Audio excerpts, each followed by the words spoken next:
ఏ ప్రభుత్వం కూడా ఇంత బలంగా ఎప్పుడు పూనుకోలేదు, చేసిన దాఖలాలు కూడా లేవు.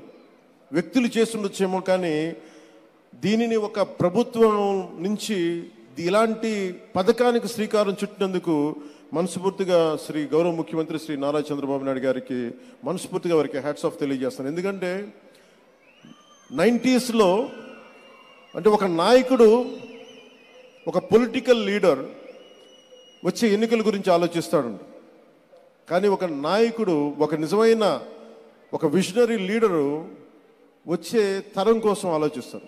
అలాంటి వచ్చే తరం కోసం ఆలోచించగలిగే నాయకులే కాబట్టి ఈ రోజున గౌరవ ముఖ్యమంత్రి శ్రీ నారా చంద్రబాబు నాయుడు గారు వెంట మేమందరం ఎందుకున్నామంటే ఒక తరం కోసం ఆలోచించగలిగే వ్యక్తి.